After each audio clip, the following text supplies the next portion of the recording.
আসসালামু আলাইকুম ওয়া রাহমাতুল্লাহ। প্রিয় দর্শক, আজ আমি আপনাদেরকে জানাবো জুলাইখার স্বপ্ন দর্শন ও আজিজ মিশরের সঙ্গে বিবাহের কাহিনী। তখনকার দিনে অত্যন্ত প্রভাবশালী বাদশাহ তাইমুস, ধন সম্পদ, সৈন্য সামন্ত, লোক লস্কর, চাকর নকর, কোনো কিছুরই অভাব ছিল না তার। উক্ত বাদশাহ তাইমুসেরই একটি মাত্র কন্যা ছিল, তারই নাম ছিল জুলাইখা। জুলাইখার মতো সুন্দরী ও রূপসী কন্যা সে যুগে পৃথিবীতে আর দ্বিতীয়টি ছিল না। জুলাইখার ভুবন মোহিনী অপরূপ রূপ লাবণ্যের কথা সারা পৃথিবীতে ছড়িয়ে পড়েছিল। শিক্ষা দীক্ষা ও গুণে জ্ঞানীও ছিলেন তিনি, দুনিয়ায় অতুলনীয়া। জুলাইখা তখন পূর্ণ যুবতী। দুনিয়ার বিভিন্ন সুযোগ্য রাজ রাজন্য যুবরাজের পক্ষ হতে বিবাহের প্রস্তাব এসেছিল, কিন্তু কোনো পাত্রই জুলাইখার পিতার মন মতো হচ্ছিল না। তিনি তার সর্বগুণান্বিতা আদুরে কন্যাকে দুনিয়ার সেরা ও সর্বসুন্দর পাত্রের হাতে সোপর্দ করবেন বলে ইচ্ছা করলেন। কন্যা বিবাহের জন্য স্বয়ংবর সভার অনুষ্ঠান করলেন, আর তাতে কন্যা নিজের চোখে প্রত্যক্ষ করে মন মতো পাত্র বরণ করতে পারবে। স্বয়ংবর সভা অনুষ্ঠানের পূর্বে জুলাইখা এক রাতে একটি স্বপ্ন দেখলেন।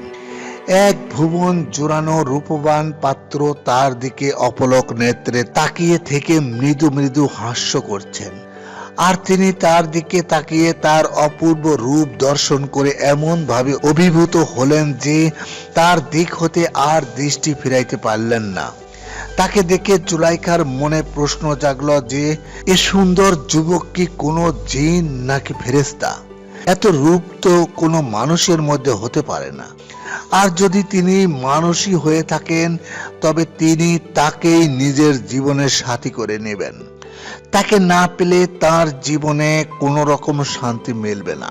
স্বপ্নের মধ্যে জুলাইখা এরূপ ভাবনায় তন্ময় হয়ে পড়েন যে তিনি নিজেকে নিজে আর সামলাতে না পেরে স্বপ্নের মধ্যে যুবকের দিকে হাত বাড়িয়ে দিলেন তার কণ্ঠ বেষ্টন করার জন্য, কিন্তু তিনি তাকে স্পর্শ করতে পারলেন না।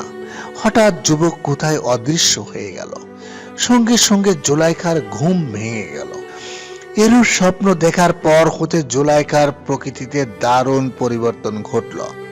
তিনি কেমন যেন আনমনা হয়ে গেলেন। তার আর পূর্বের মতো আহার নেই, ঘুম নেই, আনন্দ উৎফুল্লতা নেই। এমনকি তার মুখ হতে হাসি ও আনন্দের নিদর্শন একেবারেই বিলুপ্ত হয়ে গেল। তার বদলে তার ভিতরে আত্মপ্রকাশ করল চরম বিমর্ষতা ও হাহুতাশ। দেখা যেতে লাগলো তার চোখে অশ্রুর প্লাবন। সহসা জুলাইখার মাতা কন্যার এই আশ্চর্য পরিবর্তন দেখে অবাক হয়ে গেলেন এবং দারুণ চিন্তাগ্রস্ত হয়ে পড়লেন। তিনি কন্যাকে জিজ্ঞেস করলেন, ওগো মা জুলাইখা, বলো তো কি হয়েছে তোমার? কিন্তু জুলাইখা মাতার এ প্রশ্নের কোনো উত্তর দিলেন না। তার এরূপ অবস্থার কথা শুনে পিতা তাইমুস মহা ভাবনায় পড়লেন যে কি হলো আমার কন্যা জুলাইখার। জুলাইখার সহচরীগণ তার অবস্থা দর্শন করে বলল, আপা, তোমার পিতামাতাদের কাছে নাই বললে, আমাদের কাছে তো ঘটনাটি কিছু খুলে বলতে পারো যে তোমার কি হয়েছে। তোমার মুখের হাসি খুশি ভাব সব হারিয়ে গেছে। এ দেখে আমাদের মনের আনন্দ বিলীন হয়েছে। বিশ্বাস করো, তোমার এই বিমর্ষতায় আমাদের কারো মনে এতটুকু শান্তি নেই। জুলাইখা তাদের কাছে স্বপ্নটির কথা খুলে বললেন। তা শুনে তার সহচরীগণ বলল, একই কথা বলছো আপা? স্বপ্নে তো মানুষ কত কিছুই দেখে, তাতে এমন কি?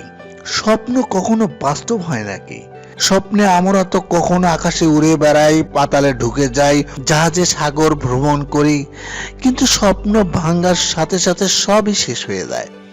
সমস্ত কিছুই মিথ্যা প্রমাণিত হয়। তাতে আমরা সে স্বপ্ন ধরে বসে থাকলে চলবে নাকি? তাদের কথা শুনে জুলাইখা বললেন, সখীগণ, তোমাদের ওইসব স্বপ্ন আর আমার স্বপ্নটির মধ্যে অনেক তফাৎ। তোমাদের ওইসব স্বপ্নের মতো স্বপ্ন আমিও জীবনে অনেক দেখেছি। তা দেখে তো আমি কোনো দিন এরূপ পাগল হইনি। আমার এই স্বপ্নটি নিশ্চয়ই কোনো সাধারণ স্বপ্ন নয়, আর এ মিথ্যাও নয়। আমার মনে বলছে আমার এই স্বপ্নটি স্বর্গীয় স্বপ্ন। জুলাইখার সহচরীগণ বলল, আপা, তুমি হয়তো কোনো জিনকে স্বপ্নে দেখেছ। যদি তাই হয়ে থাকে তবে আমরা সে জিনকে কিভাবে খুঁজে আনবো? কোন মানুষকে দেখলে না হয় যেভাবেই হোক আমরা তাকে তালাশ করে আনতাম, কিন্তু তা তো তুমি বলছো যে অমন সৌন্দর্য কোনো মানুষের হতে পারে না। এমতো অবস্থায় আমরা কি করতে পারি বলো তো? তোমাকে বলছি আপা, তুমি ওইসব স্বপ্নের শাহজাদার কথা ভুলে যাও। দেখবে তোমার স্বয়ংবর অনুষ্ঠানে দেশ বিদেশের কত সুন্দর যুবরাজ আগমন করবে। তুমি তাদের মধ্যে যাকে পছন্দ করো তাকে বরমাল্য পরিয়ে দিও। জুলাইখা বললেন, বেশ, তাই হবে। তোমরা একথা জেনে রাখো, যদি কোনো যুবরাজের সাথে আমার স্বপ্নে দেখা যুবরাজের সাথে চেহারার মিল দেখতে পাই, আমি শুধু তাকেই বিবাহ করব, নতুবা নয়। সহচরীগণ জুলাইখার কথা তার পিতার নিকট জানাল। তিনি শুনে কর্মচারীগণকে বলে দিলেন, তোমরা আমার জুলাইখার স্বয়ংবর অনুষ্ঠানের কথা দেশ বিদেশে ভালোভাবে প্রচার করে দাও, যাতে সকল দেশের রাজ রাজন্য ও যুবরাজগণ অনুষ্ঠানে উপস্থিত হয়। নির্দিষ্ট দিনে দুনিয়ার বিভিন্ন দেশের অসংখ্য বাদশাহ শাহজাদা এসে স্বয়ংবর সভায় উপস্থিত হলেন। বিরাট এক শাহী মজলিস কক্ষে তাদের বসার জায়গা দেওয়া হলো। সকলেই তাতে আসন গ্রহণ করলেন। এরপর জুলাইখা স্বয়ংবর সভায় এসে ঘুরে ঘুরে পাত্রদেরকে দেখলেন, কিন্তু কাউকেও তার পছন্দ হলো না, কারণ তাদের মধ্যে কেউই তার সেই স্বপ্নে দেখা যুবক ছিল না। তাই স্বয়ংবর অনুষ্ঠান শীঘ্রই ভেঙে গেল। এখন কি করা যায় তা নিয়ে বাদশাহ তাইমুস অত্যন্ত চিন্তান্বিত হয়ে পড়লেন। জুলাইখার সখীগণ বলল, আপা, তোমার স্বপ্ন দৃষ্ট যুবরাজকে না হয় আমরা দেশ বিদেশের লোক পাঠিয়ে অনুসন্ধান করে আনতাম, কিন্তু তাকে তো একমাত্র তুমি ছাড়া আর কেউ দেখে নাই। অতএব তারা তাকে চিনবে কিভাবে? আর আমরা তার নাম ঠিকানা তো জানি না, কিভাবে আমরা তার সন্ধান লাভ করব?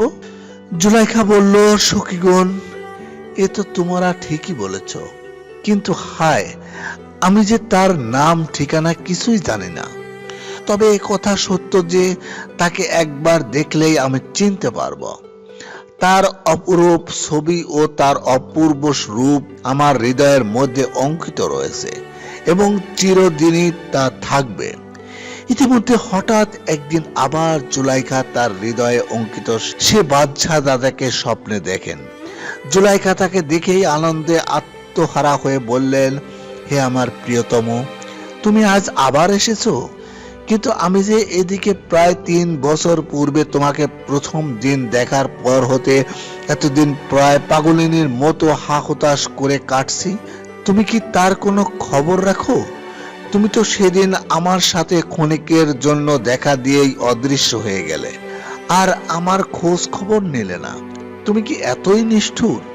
স্বপ্নের যুবরাজ বললেন, কই, তুমি তো আমার এতটুকু খোঁজ খবর নিলে না কোনোদিন।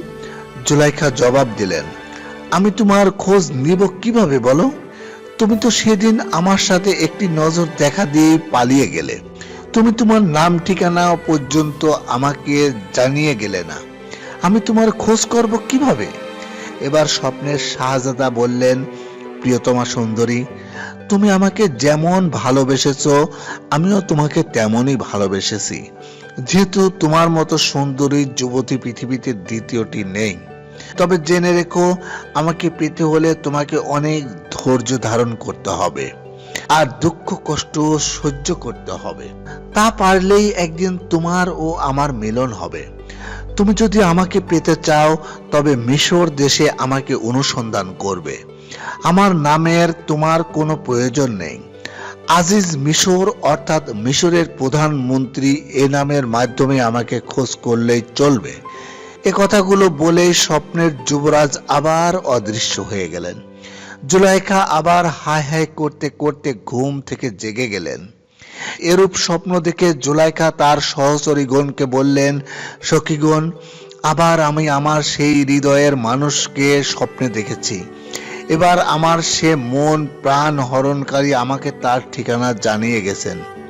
তোমরা আমার পিতা ও মাতাকে বলো, তারা যেন আমাকে মিশরের প্রধানমন্ত্রীর নিকট বিবাহ প্রদান করেন। তাদের কাছে আমার আর কোনো চাওয়া নেই, আর তাকে আমার দেখারও প্রয়োজন নেই। আমি চাই শুধুমাত্র মিশরের প্রধানমন্ত্রী অর্থাৎ আজিজ মিশরকে। জুলাইখার সখীগণ একথা বাদশার কানে দেয়া মাত্রই তিনি আজিজ মিশর অর্থাৎ মিশর দেশের প্রধানমন্ত্রীর নিকট নিজের কন্যা বিবাহ দেওয়ার জন্য পয়গাম সহ লোক পাঠালেন। স্বয়ং বাদশাহ তাইমুসের তরফ হতে তার কন্যার বিবাহের পয়গাম লাভ করে আজিজ মিশর আনন্দে আত্মহারা হলেন। বাদশাহ তাইমুসের কন্যা বিবাহ করতে পারবেন তিনি কোনো দিন এমন কল্পনাও করতে পারেননি। কাজেই এ অভাবনীয় প্রস্তাব পাওয়ার সাথে সাথে তিনি সকল প্রস্তুতি গ্রহণ করলেন।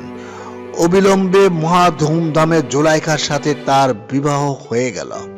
কিন্তু হায়, জুলাইখা স্বামীর বাড়িতে গিয়ে স্বামীকে দেখেই একেবারে চমকে ওঠেন। হায় হায়, এ কি? এ তো তার স্বপ্নে দেখা সে শাহজাদা নয়।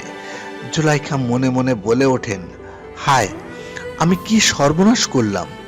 কেন আমি বিবাহের পূর্বে একবার তাকে দেখে নিলাম না? না, আমি কিছুতেই এ লোককে স্বামী বলে গ্রহণ করতে পারবো না। কিন্তু গ্রহণ না করে উপায় কি? বিবাহিতার স্বামীকে তো আর অস্বীকার করা যায় না। জুলাইখার মনে অনেক কথাই উদয় হতে লাগলো। ভুল যখন করেই ফেলেছি, এখন সে ভুলের সাজা আমাকে বরণ করতেই হবে। কিন্তু সারাটি জীবন ভরে সে সাজা বরণ করবই বা কিভাবে? না, তা আমি কিছুতেই পারবো না। হায়, স্বপ্নের যুবরাজ আমাকে বলেছিল তোমাকে বেশ কিছুদিন ধৈর্য ধারণ করতে হবে, অনেক দুঃখ কষ্ট সহ্য করতে হবে, তারপর আমাকে পাবে। সে কথা ভুলে গিয়ে তাড়াহুড়া করে কেন আমি আজিজ মিশরকে বিবাহ করতে গেলাম? মূলে আজিজ মিশর তো কোনো লোকের নাম নয়, তা একটি পদ মাত্র।